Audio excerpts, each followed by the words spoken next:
Hello, hello, welcome back to Gamers You Talk Show, and today we are talking about Mental Health Awareness Month, and that is March, of course. So today we are here to talk about maybe things to do with depression, anxiety, bipolar, and so guys, today it's me, Uncle G, and a guest. It's called Jeff Smart. So guys, welcome, Jeff Smart. Yes, please. So you've been struggling with depression, true or false? Yeah, true. For quite some time. For quite some time, yeah. Yeah. So would you please take us through like how the experience was, like step by step? Okay. I come from Embu. Embu. And I've grown partly in Embu and again in Nairobi. I know when you're young, at times you don't really know much about that which you're going through. Yeah, sure. As you get to adolescent stage, you start realizing a few stuff about yourself because you get to be told by people close to you, and I mean family, friends, Yeah. I mean people you've interacted with. So basically, growing up, I knew I was a different person. I would be told at times I would be extra moody, at the term they would use, which I find it's not the right term to be used. Again, I'd also be told like I'm not normal in the sense.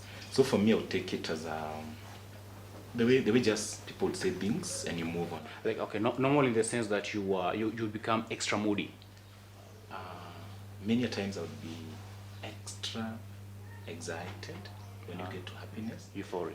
Exactly, and sometimes I would be that low completely. Like I'm not even like I will not talk to anyone. I'll just keep it to myself. Yes. When I was approaching to doing my KCPE, that's the primary level. Yeah.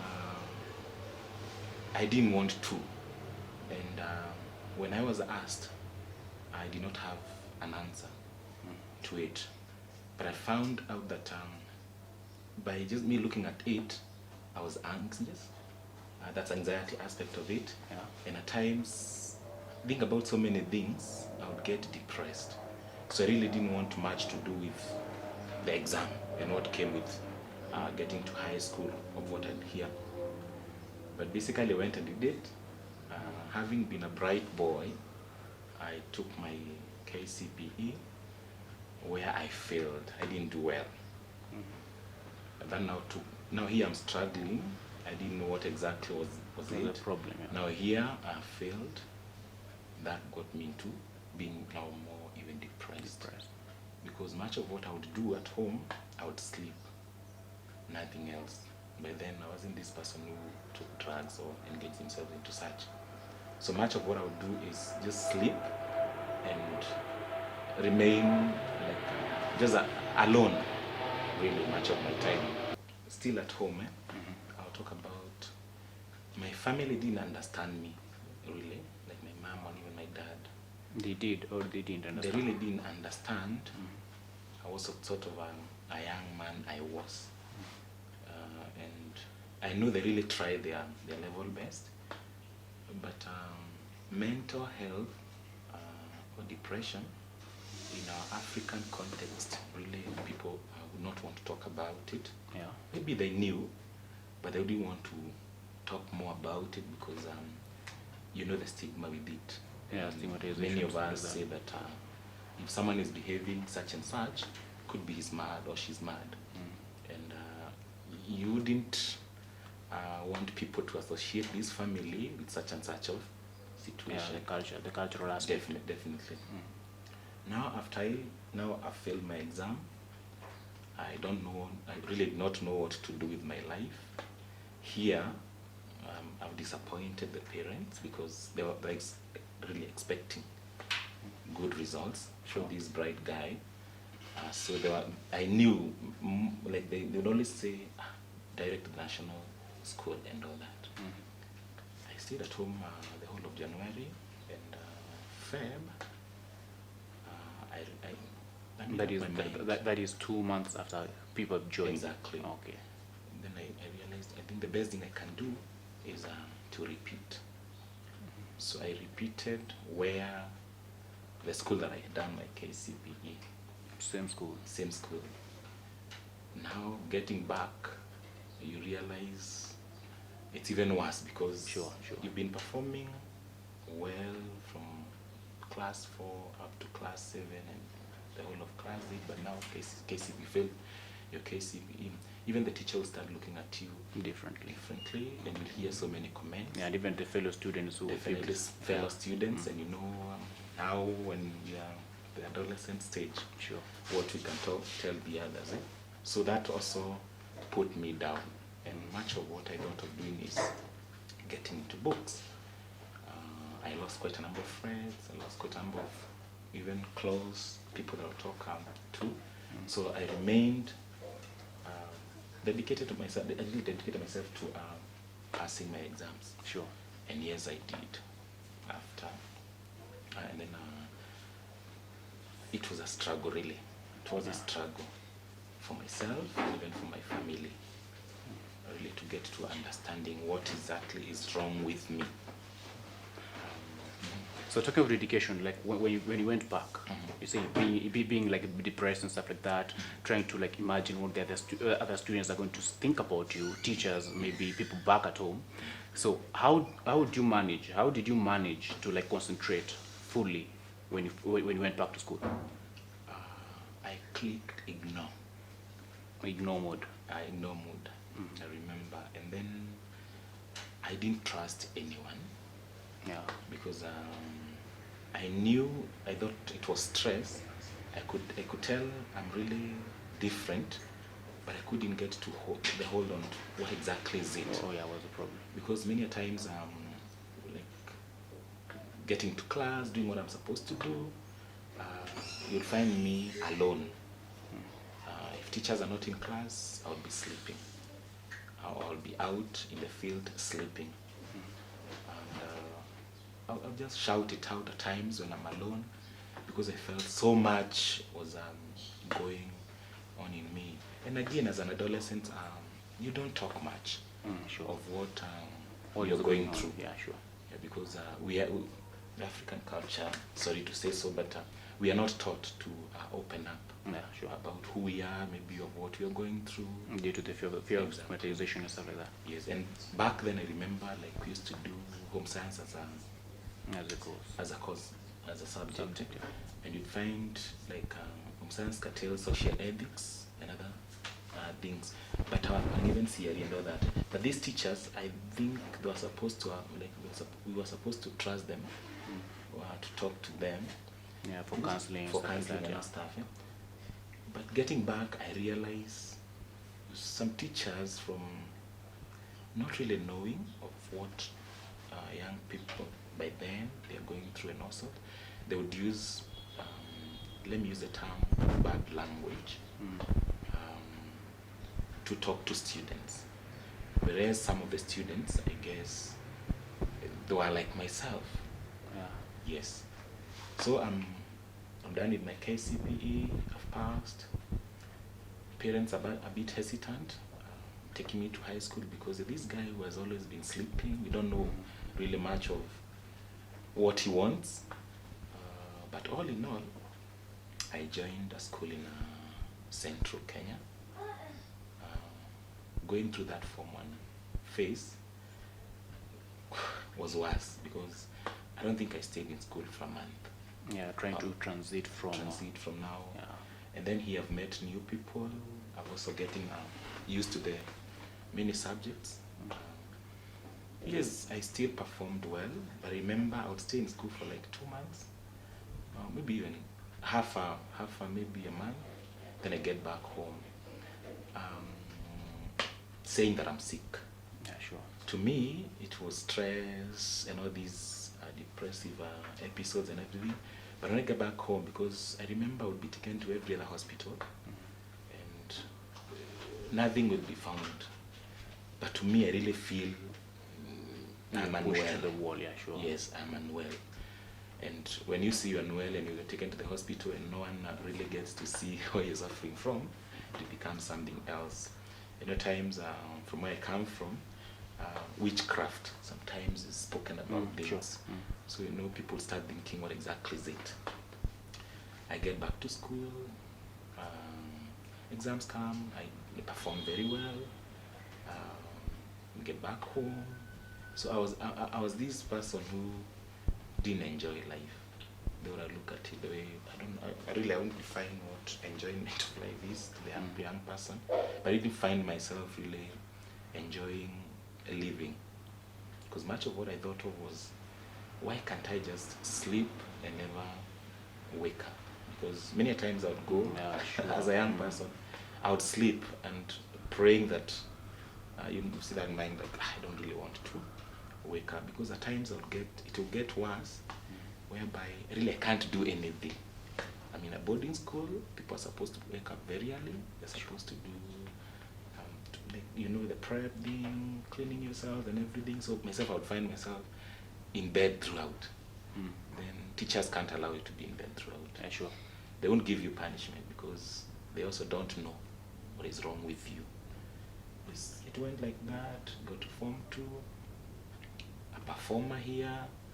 I wasn't in any game, but now in Form 2, I joined badminton because I really wanted to do away with something that would keep me busy. Yeah. Also got into writing. By the end of the day, when you're going through these phases, today you feel like, you're really in the mood. You can be in the mood for like 3 minutes. The mood swings. And then after the 4th minute, you just get back to, I don't feel like doing what I was supposed to be doing. All right. So talk about the mood swings, usually the episodes, the phases and stuff like that. So what would trigger you into maybe going to that mode? Sometimes it's nothing. Really, it's nothing. But many a times you'd find a student would say something, and it gets to you, something negative. Maybe you get to seeing there's some foods you don't like and all that. Something just so small. You might trip yourself or whatever. Then you just get you find yourself into such a. Sometimes a parent says something, and you find maybe the person did it in good faith. In good faith. But you're left wondering, and then that one just throws you off. Like you are easily irritable. Exactly. Then at times you're this excited. You become the choir master, you're the DJ in school, you're the movie guy. You feel like you're full of energy. You're full of energy. There's that energy. You're the dancer people want to just be there with and all that. You're really preparing so many stuff. You go for sports, you're into this badminton, you're winning. Then people didn't really understand. Today, Jeff is super hyped. Super hyped. Then, after a few hours, the guy is sleeping. And there's a time I would use because I want when I'm in Form 2, whereby quite a number of my friends in high school didn't really get to understand who I was. Sure. And when you speak about mental health, and I'm coming to bipolar, many times you hear people say you're moody like a woman, and that really triggers it, really brings you down, because guys have to be guys, boys have to be boys. They have to say things, and if you're not keen enough, really it becomes something else. So you'd hear, Jeff, we don't understand you. Today you're this, tomorrow you're like that. It's not right. And then I was in a mixed school, so I think we'll put you to this side. So that would really bring some bad episodes, because. All right. So I understand being a kid, trying to grow up, trying to fit in the society. With all the changes, like maybe transiting from one level to another. Definitely, yeah. So how did you realize? Like, at what point did you realize that you are maybe depressed, or maybe say running because of anxiety? I was the last term when I was in Form 2. Yeah, Form 2. Form 2. A guidance and counseling teacher called me, and she told me just to speak. And when I spoke anything and everything, and I spoke it out, and then she was like, you really need help. This is not just stress, you're depressed, but I think there are underlying factors that could be making you behave the way you behave. So it's good when you get back home, you talk to your parents, and they get to finding really what is wrong with you. And then me, I carried everything when you closed school, and I went home. When I went home, here I've not been expelled. I haven't done anything. I'm out because really I've been this. Like you took everything, everything, all your property, all my property, Okay. my box and everything. So I went home.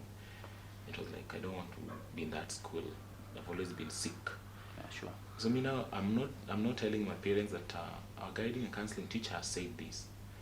And then you know, African parents, they're those who really, when you're a man, you need to be a man, the African way. So when you get back home, you really can't say what exactly is a problem. You just say, me, I'm Emmanuel, and I don't want to get back to that school because of maybe there was a strike, maybe the food, the teachers aren't doing the best. But when you check on my records, you see there's no problem and you've been performing. Now that threw me off because I remember that was my first time trying to harm myself because self-harm. Self-harm. Because much of what I would think of was cutting myself. Like I would cut myself intentionally to feel the pain. Yeah, and the pain eases your pain. I would enjoy that pain because I have some cutting some places whereby I will do it so that I just want to really feel the pain because the pain that I'm really feeling psychologically or even mentally, it was really tormenting. Sure.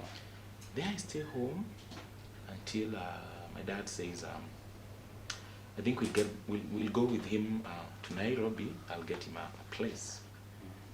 I'm excited to hear Nairobi, so no excitement. But when I think of the life and the whatever, I get now depressed completely. And that time I never spoke to anyone. Mothers are always mothers because she should really try digging deep. But now, even myself, now I'm understanding I'm depressed, I'm going through this. There are no medication one can take, I don't know of anything. When you get back to your family tree, you're like, who do you talk to? Would they really listen and all that? Not blaming them, but because mental issues are not something, it's not a cup of tea in a family or in the society as per se until now these days you're able to speak about it. So me, I get to join my dad in Nairobi and I join a school. High school here. Now I join in Form 3. It's a day school. And then here I wasn't used a day school, but in primary, yes, high school. So I found it was another experience that really acted as trigger. Sure. When you're depressed, the activities you really love doing. When you're bipolar, you'll find yourself getting to doing those activities, you'll do them 100% when you're excited. But if you're not excited when you get to the lows now, you realize you can't do anything even that which you like is very basic and you liked. Because at times you have to wake up very early in the morning and sort. At times I would wake up, really do all the cleaning, I'm this clean guy and everything perfectly. Sure. But some days you'll find I don't even want to go to school, I don't even want to something so basic like even picking a cup, like I've put chai into the cup and I want to just picking that cup. It just requires, I don't know whether you don't have that energy completely. You just find yourself saying, let it go, and you move on to doing something else. Yeah. So let me ask. So when and how did you now realize? Because I've heard you mention bipolar. So when and how did you realize? Okay, were you diagnosed with bipolar? Yes, I was diagnosed after so many years of being depressed and thinking it's just depression, and it's just something that stress, the normal stress. Yeah, the normal stress. And this was in the year 2016, after really going through turmoils, episodes, sure, and having to lose a lot of, I would say, I lost quite a number of friends. I tried relationships, they couldn't work. And then again, these episodes and everything, after high school, I joined a religious life, and I wanted to be a Catholic religious brother. And I started, and I know through that phase, it was tough for even my community members, for even my formators, because many could not understand what was going on. Sure. They would think it's just mood swings, because all along you'd hear, but he's so moody, but he's so moody, but he's so moody, in the reports they would write. So when I left the religious life, because I joined the religious life in the year 2005, and I left the same year I was diagnosed, 2016, having journeyed through almost 8 years. A friend, really a priest friend, that come to know, realized something was wrong with me, because today I am the best guy ever to the students, to my friends, and to everyone else. Tomorrow, like I would speak, like when you have friends, you speak to them nicely. Here, Jeff spoke to me yesterday. Then after like a few hours, Jeff is really rough on the phone. He's this insensitive. He has really abused me. I don't know what is wrong. Sure. And one time he just asked me, I think we need really to have a conversation. I didn't know the conversation was me getting to Kisumu Hospital, to a psychiatrist, and having really, like, he'd asked me, do you want counseling? Do you want counseling? I would say yes, I would say yes, I would say yes. But I never knew he was really planning for that, because he had, I think for him, he had seen people who he had come across, people who would behave like me. Sure. So after learning me for like almost 4 months, I think for him he realized this guy needs help. And when I get to Kisumu Hospital, that's where I got to a psychiatrist, got to be diagnosed. It's a process, yes, and I was given my report, and now I started my taking my tabs. Yes, to the year 2016. So also after being diagnosed, did you like maybe proceed to maybe looking for a therapist, or it was just pure medication? I got the tabs, and again also got to be speaking to the daktari. Yeah, sure. Much, because he doubled up, because I feared opening. Really, I feared opening. When I was told, I really feared saying it, because it had costed me so much. It really had costed me. It costed me a vocation. Because I look back and I really say, if it were not for the episodes, really, yeah, I would still be serving the church. And again, were it not that I didn't take seriously maybe into getting to being diagnosed by the right person, like the way I did in 2016. Because basically when you're busy and doing all sort of stuff, you realize, you talk to people, and then you get into the aspect of alcohol. So much of the time is like you're busy, then you're doing these whiskeys. So much of the time you're like, when I'm done with my job, I get to enjoying life with friends. Sure. Now that throws you off, because really, I hid so much when I was in religious, and also before, into hard whiskeys, so that I didn't want anyone to see. When I realized I'm really this depressed, I didn't want anyone to see. So I always wanted, and you know what alcohol does, it gives you that hyper aspect of, so when you're with people, you're like, oh, it's fine. Now when you get back and this alcohol goes down, it becomes worse. Yeah, now you're really worse even to people. So when I started doing that religiously, but now another thing that now comes into its tabs, they're not for the faint-hearted. Trust me, because they throw you off. I was a teacher. I've taught for almost past 10 years or so. And I have so many students. passed through my hands. But let me tell you one thing, it's like, really, you don't know what it is that you are in everything when you're into these drugs. I don't even know what I'll say it, because after I left Brothers, I also left teaching, so I got a job. And this job was for me getting to train guys on content development, IT, and again, we were moving from the old system, and we merged with some Spanish group that wanted some local content to the learners, both the primary ones and the high school ones, and again merging them or bring them together with the normal 844 system content and curriculum. And I was supposed to be doing some training as a teaching coordinator within this Nairobi region, training teachers on how to get to use the laptops and the, what do you call these other things, the tablets, and how to bring a new content into it, pictorial, and again also other things. And I remember one time when I took my drugs in another condition, and I went for the training. I couldn't do anything.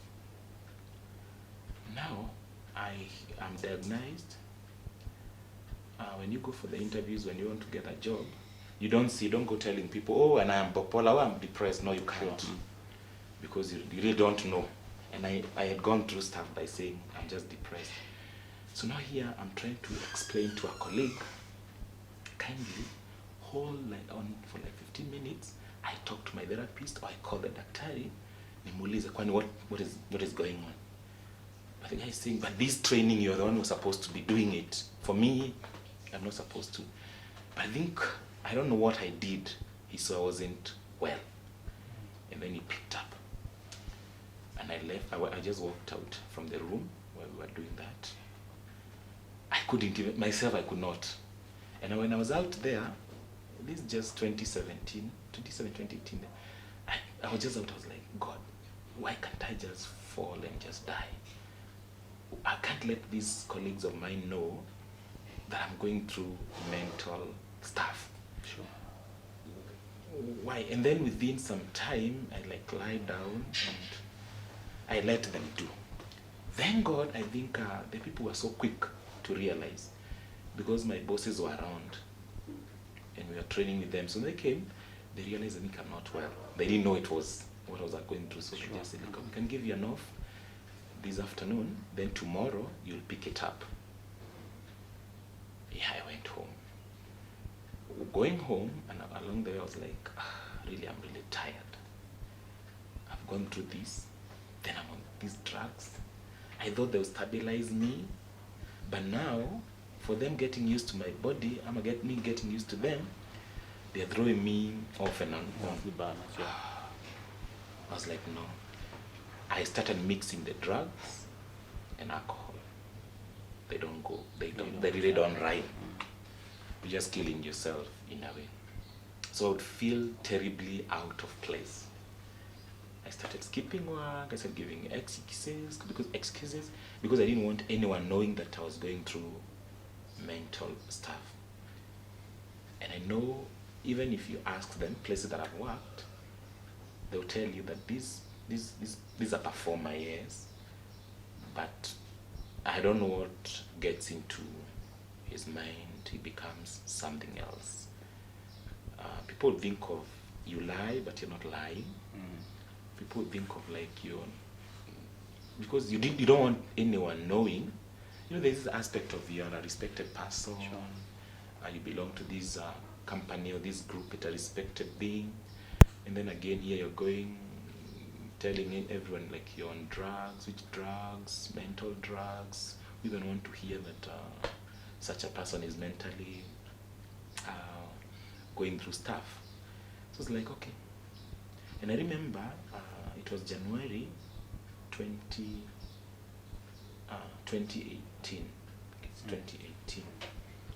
By the time, I think for me it was over. So I got to the house. By then I was staying in Kasarani.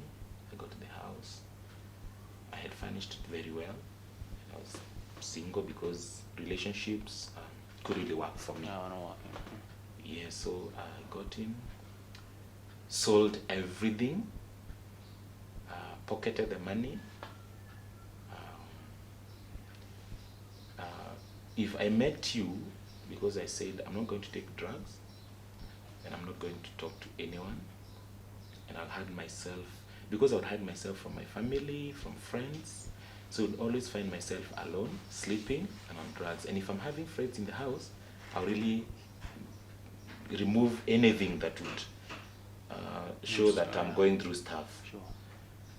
So me, I just like, if I met you in a bar and I don't know you, I'll buy you alcohol. I remember I stole a down payment. I was given a down payment of 90K. So that the 90K, I ended up using it within 3 days, because when I got to town, like I got into any pub, and I would buy anyone a drink. If I know you, I don't know you. I meet you, and you like 3,000, 1,000, and when everything was over, like not really money, I still had the money, and I know I still had my salary, and I would get stuff. I was like, let me get into any matatu. So the matatu I staggered into was headed to Kapsabet, and I just got into a Kapsabet matatu, paid From Nairobi. And when I'm in this Kapsabet matatu, I'm like, there's a group known as Kilimani something. I was in Kilimani, so, and I just posted, I really just want to, today I want to sleep and never wake up. Remember, I have touched quite a number of lives, my students, to the many schools that I've been, to the many countries that I've been, and again, family, friends, where you come from. And even colleagues. Exactly. So, and then when I did that, I switched off my phone. Yes, I'm in a matatu, I'm this tipsy, I didn't even know I wrote such and such a thing on my wall, on Kilimani, whatever. And the next day I find myself sleeping in a matatu, Kapsabet town. So I'm like, okay, now, what next? I still have my money. I just walked into, it was early mornings there, like 10ish, 9ish. I walked into the next bar, and I remember drinking from like that time to almost midnight. And I remember buying quite a number of guys. That is the only thing I can remember. But I don't know how my money got finished. And then here, I switch on my phone, and I find I'm really trending. I'm like, what am I trending for? Sure. Everyone is calling me, everyone is like posting my photos. I used to have very nice photos on FB. So people like, you know the way people, like I find so many messages, and I see, now I didn't die, concern and everything else. And I thank God, I don't know why, the way I see people, like if someone says they want to commit suicide and everything else, people speak like ill about the person and all that. For me, up to today, I have no idea why. People really, a lot of people, both guys, ladies, all just like positive. You can't do this, you can't do this. And I remember many people calling me, but I just looking at it, and people willing to travel to where I was. And I never found, like today I go through them and I'm like, I never found any really message that someone was saying, but you can just go and sleep and you can all do sort of stuff. No, they were like, please, please, please, where are you and all that?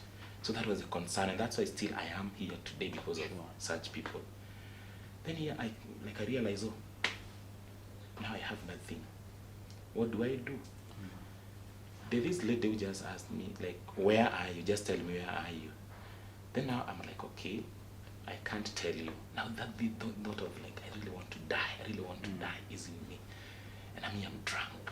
This is the hangover. Do I take the tabs? Because I had them in my bag, all of them. I said, no, but these people have shown concern. My students, my church members, everyone is really talking. Strangers, you have no idea where they are. They started saying such. So I said, what I will do, I'll get into a matatu, get to LD, but I'll talk to this lady. I told her, I'm in Kasabit. and I have money, but I have my phone. And you didn't know her? I didn't know her. So I'm like, okay, I'm in Nairobi, but kindly everyone is really worried. So get back to Nairobi. Remember, people are still expecting me at work. Sure. I say it's fine. I get to, she sends me some money, I get to Eldoret. I have the money. What am I supposed to do? I feel like really you've lost it. I don't want to remember so many stuff. So I get into boozing again in LD. From nowhere, a colleague calls me because I remember we were to have a meeting along Thika Road, and I told her they will pick me along Thika Road at Allsops. And now we are supposed to be having a meeting in the office. When she calls me, she tells me, and where are you? I say, don't worry, I'm very far, but I'm okay. Do you know we are supposed to be having a meeting and we're waiting for you? Now here, I am in a pub in Eldoret, and there's a meeting going on. They made jokes. I don't know what I said and everything else in the meeting because I was supposed to be told. When I came back, but I wasn't really told. So what I said, like, you just say what you'll say, but I'll be there. So when I got the off, like I got to Nairobi. Now I don't have a place to stay. I don't want to talk to anyone, but people now know what is going on with me because quite a number of my lecturers reached out to me. When I know, she taught me psychology, and I couldn't pick her call because she really wanted to talk to me and all that. So, like you were at a point when you where you really, didn't want anybody to talk to you. I didn't want anybody to talk to me.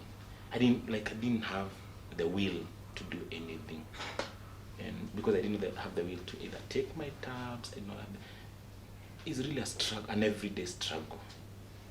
Let me tell you, people really go through mental health, or it could be depression, it could be schizophrenia, it could be bipolar, either one or two. Stuff to do with really your brain or the way it works. It's a struggle. It's an everyday struggle. Really, it's an everyday struggle. Because so, looking at whatever happened to you back then, what do you think about yourself right now? I'm a fighter. I am not yet there, but I know we are getting there. I'm not saying that, but myself and others, we'll get there when it comes to mental issues. And again, really, I lost so much. Sure. I didn't want to get back to that since I started realizing that, and since I've started doing my medication well, and again seeing a therapist and everything else, and they're not cheap medication. So that's why I find some people just allow themselves to just vanish because really it's costly. And if you don't have anyone who is supporting you, or you don't have a job, really is to support yourself, because it's like the way you want to be well. You want to bring balance into your life. So it entails you doing all that you can to really remain balanced in life. Because I believe as a man, there's so many expectations. And a man going through stuff, and I'm not saying in a bad faith with the ladies, it's only that the society. It's like they're expecting so much, but you've seen really that gap being bridged. So I'm saying, yes, we'll get there. And again, the society. We say the society. The society entails people of different colors. Definitely. And I begin from the unit of the family, the church, schools, these community organizations, like each individual, surely, where you belong, what you do, if you really are a good human person in the society, I think embrace people going through mental stuff, help where you can, talk to them, and more so, really, don't point fingers and use the terms I hear people use, because I believe each one of us each one of us go through some certain stuff. Some phases, yeah. Exactly. But there are those who are strong, there are those who are there are those who are weak, let me say that. Because maybe Jeff is strong. And you've told him maybe, wewe unafaa upelekwe Mathare. I'll pick it up, yes, because I have that self-awareness. This is what I'm going through. Maybe the education part has taught me that, okay, there are ways to deal with this. Maybe have a support that is there. What if those people don't have that support? Sure. You just tell someone you need to, and the next thing someone is doing is, you hear so and so, so and so, so and so. Look at now, even the times of COVID. The people who've been struggling through the mental stuff. Where are they? Who is really reaching out to them? Nobody. Just think of someone somewhere who is going through stuff. I'll put it across as depressed due to maybe a loss of job. I'm saying now that person is a situation that is going through maybe loss of maybe a job, some certain losses. But all of this person who is mentally unstable, I'm using that term loosely, and again he has lost or she has lost a job, maybe she's going through the normal phases of life, the losses. What do you think of that person? And sometimes, I think all the time, we live because of God, yes, but again, for us to have that balance in life, it's our tabs that keeps us going. Because let's say I'm not I forgot to use or whatever. Even something so small as brushing my or whatever, and these tabs are just to stabilize you. Because remember, there are those triggers, your own tabs. But I come here and someone says something, not knowing who the person I am. Sure. What happens? You get mad. I get mad, yeah. And I'll just say, even what I wanted to do, I'm going to do it. So for these people will be here wondering, we prepared him to come and do this. Sure. But now he's gone, and he's gone completely. But you don't know, because some give up very fast, others wait. So what I'll just say is let the society really train people, make people aware of what mental health can do to an individual. And again, if you're having an individual in the society who is not well, I believe even that stability of the society itself, it's not well. Sure. So it's good, let's begin, as I said, let's begin training others on how to handle. We are normal people. It's only that we are going through stuff, and maybe ours is more pronounced than the normal. Like I'll say, those people think they are normal. I don't know how to put it. Yeah, so let's respect each other, because I look at it. I'm turning 37 soon, and I can't hold a relationship. I have tried.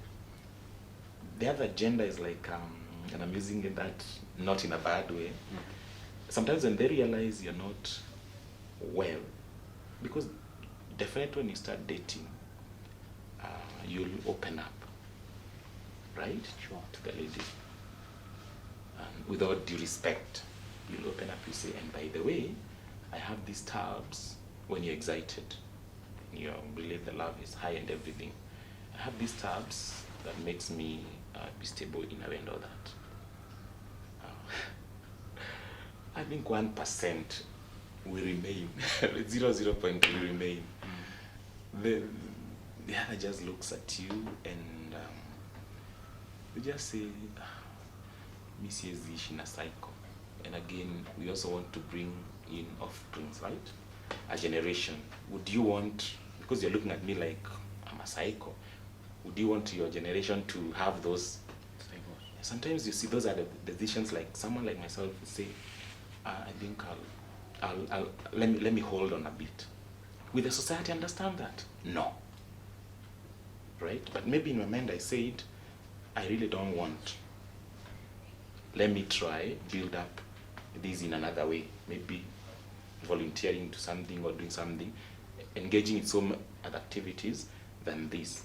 All right. So as we wind up, let me give you a voice. Like, there might be people out there who are going through the same thing that maybe we went through, and they feel like they're giving up. So what can you tell them? Do not give up. That's what I'll tell them. Do not give up. Reach out to a person. Reach out to a friend. In the world, I believe there are people who listen to you. Sure. When you're true to yourself and true to them. Not everyone is going to listen, but I believe that there's that one person will listen to you and will embrace you. But do not quit. I have tried quitting many times, but no, it's not the right thing to do. Hold on to what you're doing. I believe there is something better and good, I don't know the words I can use, that is coming your way. But giving up, I erase that completely. Yeah, because it can be a cruel society to us. But again, give yourselves many reasons to move on. Sure. Yes, but don't quit. Don't give up. Right. Yeah. Right. I appreciate it. It was a very brave of you, like coming out and sharing your story, to inspire somebody else. So, guys, as we understand, like this month, it's March. It's a month, as you can see, it is a mental health awareness campaign. Like this month, you see, 2020 was tough for all of us. All of us. You might be sitting somewhere thinking that, okay, because I'm not experiencing mood swings, I'm not stressed, I'm okay. But 2020 was not easy on anybody. Just the normal stress. They might be like detrimental to somebody else. Like wewe unaweza kuwa umeketi mahali, like you're just worried maybe about say finances, and you think that is too small. But to somebody else, it's a grave matter. Things that put throw them off the hook, throw them off the balance, and they run into depression. So join each and every single person who is outside there who needs your help. Like if you have any links to any therapist, link them up. If you can talk to them, show them that life does not only end after like going through these phases of problems and stuff like that. And one thing to those people who are going through such kind of problems, depression is like a beast. Like you've heard what Jeff Smart just mentioned. Like there are points in his life when he felt like harming myself, like hurting myself was the only reason to make me feel good. You do realize that since depression is a beast, the more you continue feeding it by doing the things that you also feel like they are wrong, but if I do them because I'm depressed, I'll feel okay. Doing these things is like feeding the beast, and the more you continue feeding the beast, it consumes you. So find somebody to talk to, be it a relative, the closest friend that you have, a therapist, a doctor, counselor. Go outside there, talk to them, because the first step of maybe healing is speaking it out. So guys, as you can hear, as you've heard, like we had Jeff Smart today, and Manze, thank you very much for sharing your story. Like you've inspired somebody outside there. And so guys, we are coming with a second episode on this same topic, mental health awareness. Stay tuned. So maybe if you, okay, so like on your profile, maybe say mentor, maybe the people outside there might want to interact with you more. So just look at the camera, you can tell them like where do they find you? Yes, I'm a motivational speaker, I'm a mentor, a mental health advocate. Really, I'm so many things. And if you want to get to interact with me, I'll be giving my handles after this. Yeah, but if you want to reach out to me, I can give my phone number, sure, which is 0728 325 997. Right. Yes. So guys, you can see the number is just down there. So yeah, that is a true indication that no matter what you go through in life, you are always given a chance to go beyond your limits. So guys, we've come to the end of this episode. Manze, don't go far. You can just subscribe down there and find more of such interesting, incredible, and awesome episodes on mental and health, fitness and stuff like that. So guys, stay tuned. I was your host, Mr. J.